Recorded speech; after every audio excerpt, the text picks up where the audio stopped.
नमस्कार, स्वागत है आपका। आपके साथ मैं रीना झा बालियान। उत्तराखंड में टैलेंट की कोई कमी नहीं है और आज हम आपको मिलवाने जा रहे हैं एक ऐसे गेस्ट से जो मल्टी टैलेंटेड हैं। वो मॉडल भी हैं, एक्टर भी हैं और योगा मास्टर भी हैं। तो हर एक सेगमेंट को लेकर हम बात करेंगे उनसे। तो चलिए ज्यादा देरी ना करवाते हुए मिलवाते हैं आज के अपने गेस्ट से, रेणु कुंवर जी। रेणु जी, बहुत स्वागत आपका। नमस्कार, आपका भी बहुत बहुत। तो रेणु जी मल्टी टैलेंटेड है, जैसा कि हमने आपको बताया। हर एक सेक्टर में वो किस तरीके से अपना टैलेंट दिखाती हैं और कैसे सोसाइटी को एक मैसेज देती हैं कि एक महिला किसी से कम नहीं है। तो चलिए शो की शुरुआत कर लेते हैं। रेणु जी, सबसे पहले तो बात कर लेते हैं क्योंकि आप एक्ट्रेस हैं, अभी हाल ही में आपका एक गाना भी लॉन्च हुआ है और गढ़वाली सॉन्ग है ये, तो इसी के साथ शुरुआत कर लेते हैं। क्या है ये गढ़वाली सॉन्ग, क्या नाम है और किस थीम पे बनाया गया है? जी जरूर, सबको मेरा नमस्कार। मेरा नाम रेणु कुंवर है, मैं कुमाऊं से बिलोंग करती हूँ और मेरा अभी 2 दिन पहले गाना लॉन्च हुआ है जिसका नाम है आँखियों बसायूं। ये एक लव स्टोरी बेस्ड है जिसकी शूटिंग उत्तराखंड के अलग अलग इलाकों में हुई है और जैसे कि हल्द्वानी, नैनीताल, टिहरी, थानो साइड, तो काफ़ी जगह हम लोग एक्सप्लोर किया है जी। तो जो एडिटर ने जो चीज़ें रखी होंगी उस हिसाब से हमारा शूट हुआ है। तो कैसा एक्सपीरियंस रहा आपका? एक्सपीरियंस तो बहुत ही अच्छा रहा है जी। इसके जो एक्टर, लिरिसिस्ट और प्रोड्यूसर है वो देव सारेश्वर सर हैं। विजय भारती सर ने इसको डायरेक्ट किया है। तो मेरा एक्सपीरियंस बहुत ही अच्छा रहा उन लोगों के साथ। तो पहली बार आपने उनके साथ काम किया? हाँ, उनके साथ मैंने पहली बार काम किया है। तो कैसा माहौल आपको सेटअप पर लगा और कितने दिन लगे इस सॉन्ग को शूट करने में? 3 से 4 दिन हमें इस सॉन्ग को शूट करने में लगे, बैक टू बैक। और वेदर तो दिन में तो बहुत गर्मी थी।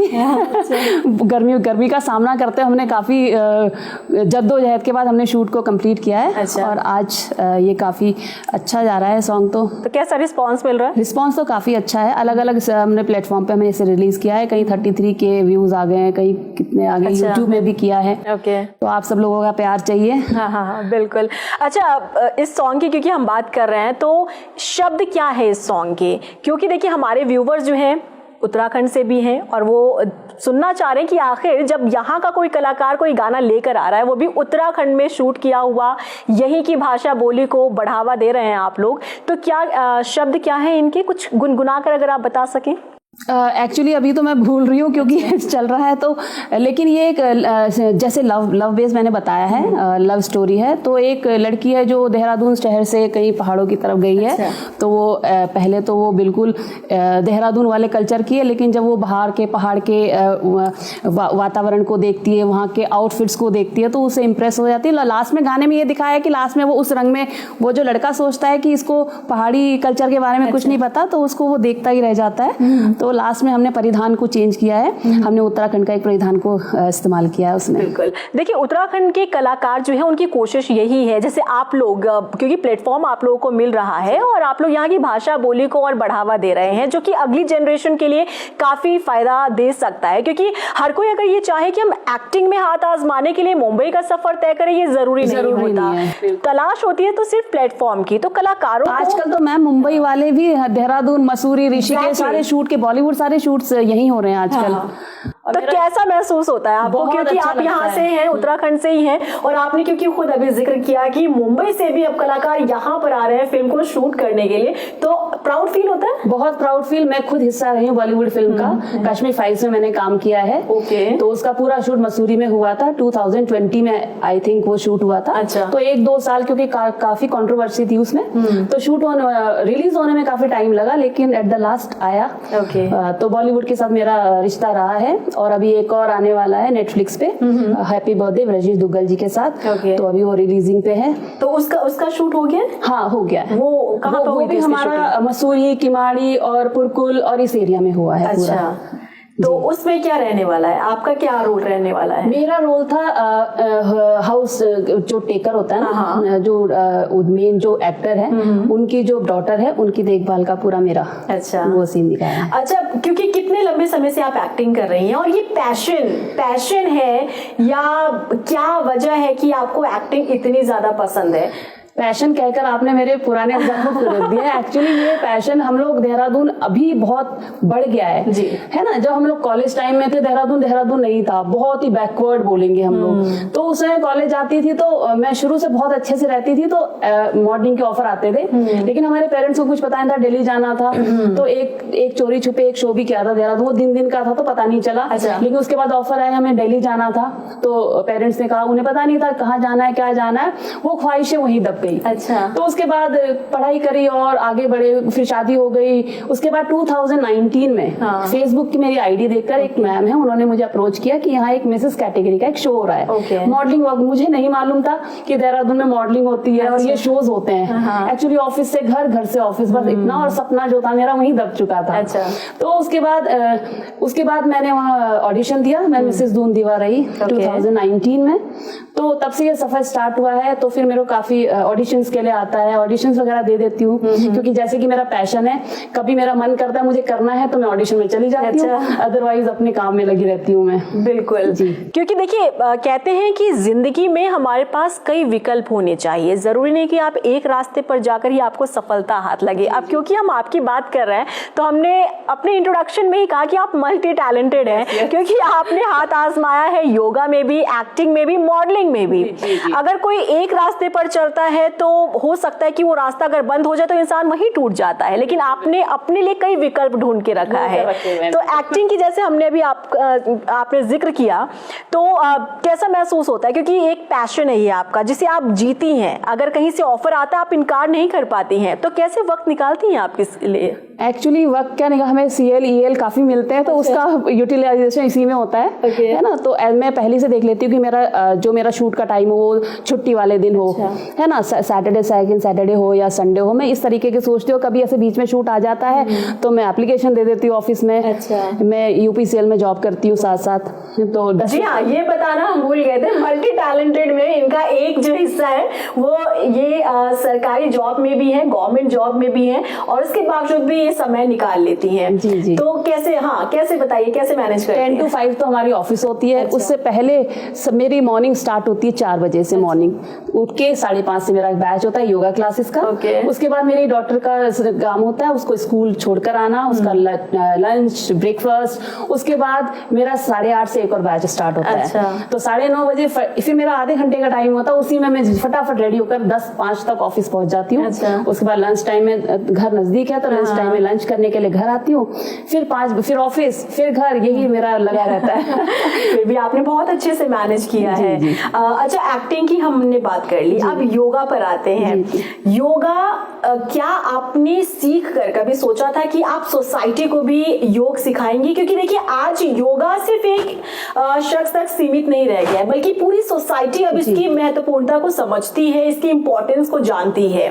तो आपने क्या कभी सोचा था कि हाँ इसे लेकर? मैंने सोचा नहीं, मैं ऐसी मम्मी और करते थे तो मैं योग 15-20 सालों से योग कर रही हूँ। अच्छा, आपकी मदर करती हाँ, मेरी मम्मी करती हैं और मैं उनके साथ साथ ही कर रही हूँ, तो कर रही हूँ। मुझे ये नहीं था कि मुझे इस फील्ड में जाना है, बस कर रही हूँ मैं। तो क्या हुआ ना, मैं काफी अभी 2019-18 में शायद मैं गिर गई थी 7-8 फीट ऊपर से।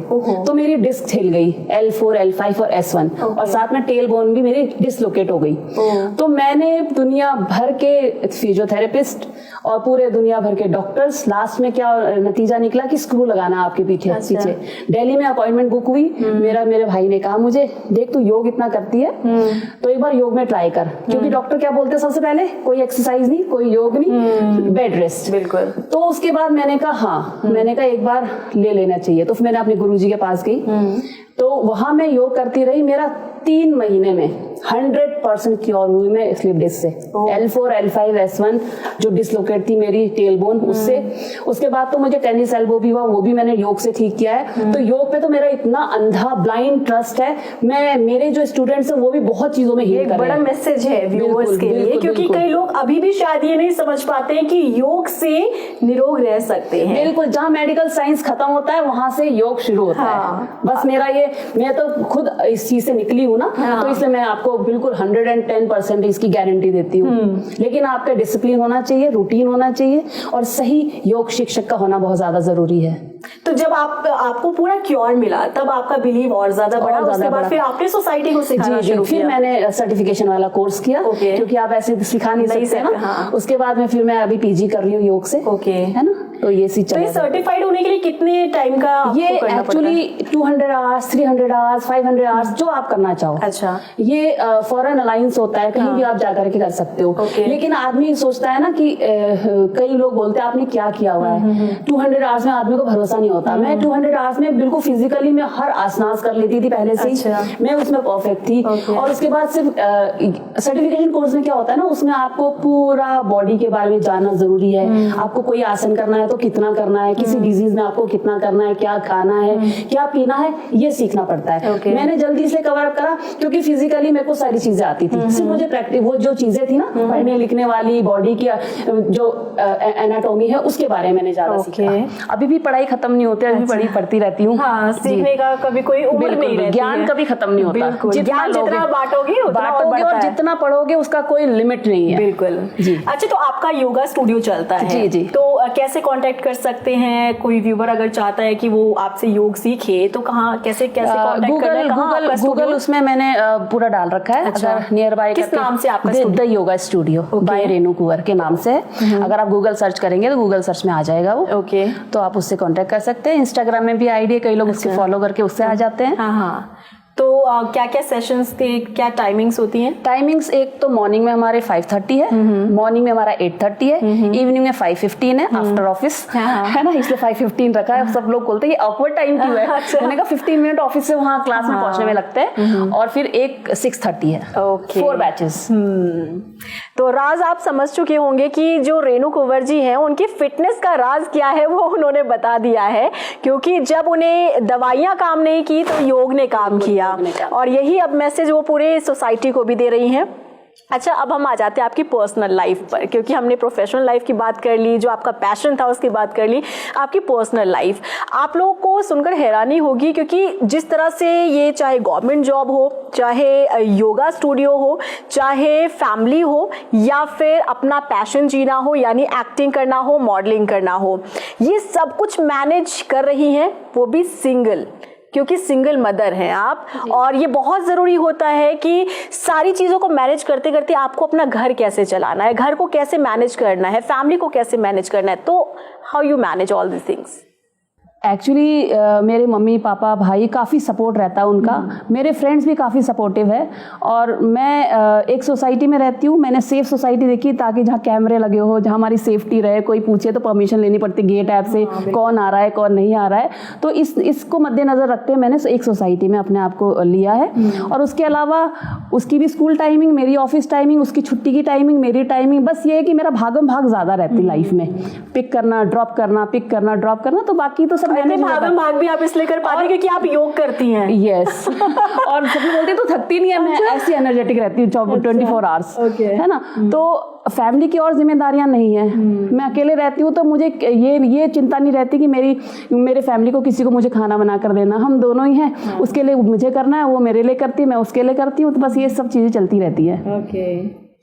और अब क्योंकि अभी हम यहाँ पर बात कर रहे हैं कि आप कैसे मैनेज कर रही हैं और सारी चीज़ें, तो होता है ना कि आपने अपनी मदर से सीखा, आपसे आपकी डॉटर सीख रही है, और इसी तरीके से हम अपनी अगली जनरेशन को ये पास ऑन करते हैं कि आपको कैसे लाइफ को जीना है। बच्चा देखता है, इंस्पायर होती है आपकी डॉटर आपसे? क्या क्या रहता है उसका कहना? प्राउड ऑफ यू मॉम कहती है मुझे, बोलती है आप जैसी मम्मा कोई नहीं हो। हर चीज़ से फैसिलिटी मिली हुई जिन बच्चों को। जहाँ मेरी डॉटर आज का ग्राउंड वर्क कर रही है, वो 10 किलोमीटर पड़ता है हमारे घर से। अच्छा। मैं डेली अप डाउन करती हूँ, उसे लेकर जाती हूँ, छोड़ के आती हूँ। जिनके घर में ड्राइवर्स है और जिनके घर में मम्मी हाउसवाइफ है, एक्टिवा चलाती है, वो लोग तक अपने बच्चों को बोलते बहुत दूर है, हम छोड़ नहीं सकते। लेकिन मैं वर्किंग होने के बाद भी टाइम निकाल के उसको छोड़ने जाती हूँ। मेरा डेली का 40 किलोमीटर उसको लाना और छोड़ना हो जाता है। तो टाइम आदमी करना चाहे ना, जहाँ चाह वहाँ रहा, ठीक है। अगर करना चाहे तो वो कर सकता है, अगर वो मन से लगा नहीं मैं नहीं कर सकती तो नहीं कर पाएगा। इसलिए अपने आप को ऐसे स्ट्रांग बनाओ कि मैं कर सकती हूँ। हमेशा पॉजिटिव सोचो, पॉजिटिव करो, अच्छा सोचोगे तो अच्छा होगा। बिल्कुल ठीक है। अच्छा, मॉडलिंग के लिए भी आप प्लेटफॉर्म देती हैं रेनू जी, क्योंकि आपने बताया था कि इवेंट्स होते हैं वहाँ पर जो मिसेज हैं वो अपना टैलेंट दिखा सकती हैं, तो क्या प्रोग्राम होता है, वो किस तरीके का इवेंट होता है, थोड़ा सा एक रिदम फाइन आर्ट्स करके हमारा एक सिनोरा है जिसकी फाउंडर है रागिनी गुप्ता मैम। ओके। तो उन्होंने ये स्टार्ट किया था लेडीज के लिए। तो ये क्राउन वाले जो शोज होते हैं ये हम लोग क्राउनिंग का करते हैं, और इसमें काफी कुछ ग्रूमिंग जो जैसे और जगह भी होते हैं क्राउन वाले शो, वो ग्रूमिंग क्या करते हैं, वो 2 दिन की देते हैं, 1-2 दिन पहले। अच्छा। आप सोचोगे मैं अभी नहीं आई हूँ इस स्टेज में क्राउन वाले कॉम्पिटिशन में, तो 2 दिन में कौन सी ग्रूमिंग हो जाएगी। तो हम लोग शो करने में कम से कम 4 से 5 महीने लेते हैं, और बीच में हम लोग उन्हें इवेंट्स देते हैं, उन्हें सिखाते हैं, उन्हें डांस वगैरह, उनको बोलना, स्टेज फोबिया जिनको होता है वो तक हट जाता है। तो मैं उसमें CEO हूँ, अभी CEO की पोस्ट में हूँ। और सिनोरा का मीनिंग है एलिगेंट लेडी, और जो है इटली से आया है। अच्छा। तो अभी बहुत जल्दी हम लोग एक सिनोर भी लॉन्च करने वाले मेल के लिए। अच्छा। जो मैरिड हस्बैंड है वो बोलते हैं तुम ही करते रहते हो, हमें मौका नहीं मिलता है, तो उनके लिए हम लोग एक शो लेकर आए हैं। अभी अपकमिंग है, जुलाई में हम लोग होने वाला है, वो लॉन्च होने वाला है हमारा। तो आपने कहा कि जैसे कि अब हस्बैंड के लिए होगा ये इवेंट, और सिनोर कहा जाता है उन्हें, तो क्या इंटरेस्ट दिखा रहे हैं वो? बहुत इंटरेस्ट, हमारे पास 10 to 12 नाम आ चुके हैं अभी तक। अच्छा जी। तो इसके लिए कैसे अप्लाई करना पड़ता है? अप्लाई हम लोग सोशल मीडिया पे डाल देते हैं। अच्छा। सारे फेसबुक पे हमारा पेज है ना, तो उसके माध्यम से हम लोग शेयर करते हैं, और फिर माउथ वो भी हो जाती है, मार्केटिंग भी हो जाती है, क्योंकि हमारे साथ 50-60 लेडीज जुड़ी हुई हैं। तो वो उनके हस्बैंड्स बोलते हैं हम तुम ही करते रहते हो, तो उनको भी कई हस्बैंड्स को बहुत शौक है इस फील्ड में आने का, करने का। तो हम लोग एक मैरिड मैन के लिए एक रैम्प दे रहे हैं जिसमें वो रनवे करेंगे। तो इसके चार्जेस भी होते हैं जब अप्लाई किया जाता है? चार्जेस तो थोड़े होते हैं। अच्छा जी। ओके। यानी कि अपने आप को बिजी रखना हर कोई चाहता है, जैसा कि आपने बताया कि पहले आप लोग मिसेस के लिए चला रहे थे और अब मिस्टर के लिए चला रहे हैं। तो चाहे उम्र, इसमें कोई एज लिमिट है? एज लिमिट कोई नहीं। अच्छा, कोई बाउंडेशन नहीं है, कितनी भी उम्र का कोई भी इसमें पार्टिसिपेट कर सकता है। अच्छा, इसमें जब पार्टिसिपेट करते हैं तो क्या क्या, और इसमें जैसे डांस, सिंगिंग, रैंप वॉक, इस तरीके की चीजें होती हैं, या जीरो से स्टार्ट करेंगे? आपको कुछ आने की जरूरत नहीं है। वहाँ आते हैं ना, तो वो सीखना शुरू कर देते हैं। अच्छा, कॉन्फिडेंस लेवल और बढ़ जाता है वहाँ पर, अगर रैंप वॉक एक दूसरे को देखकर ही सबसे पहले बन जाता है, यार वो कर सकता है, मैं नहीं कर सकता। तो हम लोग उसके कोरियोग्राफी हम लोग बता देते हैं, डांस वगैरह कुछ होता है, हम लोग काफी हेल्प करते हैं उन लोगों को आगे बढ़ने के लिए। अच्छा। तो हमारी रागिनी गुप्ता मैम है, वो तो इस बिल्कुल सुपर्ब है, वो तो सब कुछ एक चीज, बहुत अच्छी डांस आर्टिस्ट भी है। अच्छा। वो अभी शिमला में जो भाभी जी घर पे है, रोहिताश गौर जी का एक शो होता है अय्या, तो उसमें भी वो लोग करके आए हैं। अभी हर साल फर्स्ट आती है रागिनी गुप्ता मैम। अच्छा। इतने बड़े लेवल पे शो होता है, तो वो हम लोगों को सिखाती है, डांस वांस जितने भी हम लोग करते हैं वही सिखाती है हमें। तो बहुत अच्छा शो है, मैं कहती हूँ सब लोग पार्टिसिपेट करना चाहिए। बिल्कुल। तो ये कितने टाइम पर आपका ये इवेंट आता है, जैसे आप अभी इवेंट तो हमारा साल में एक बार होता है, ये सीजन 4 है हमारा। तो ये जो भी फिर क्राउनिंग होती है, फिर उसके बाद सीजन 5 शुरू हो जाएगा हमारा। अच्छा। तो ये सब चीज़ चलती है। ओके। तो आप जो इवेंट करती हैं, तो यहाँ इस प्रोग्राम में क्या सिर्फ देहरादून या उत्तराखंड से ही लोग पार्टिसिपेट कर सकते हैं? ऑल ओवर इंडिया से कर सकते हैं। अच्छा। अभी तो पूरे उत्तराखंड से आ रहे हैं, इन फ्यूचर हम बाहर के भी आएंगे। अच्छा। काफी हम लोग काम कर रहे हैं इसके ऊपर। तो हम लोग बाहर से भी इनवाइट्स करेंगे अभी। तो पूरे उत्तराखंड से आते हैं, हरिद्वार से, ऋषिकेश से, ना दिल्ली तक के आए हैं हमारे पास। हाँ।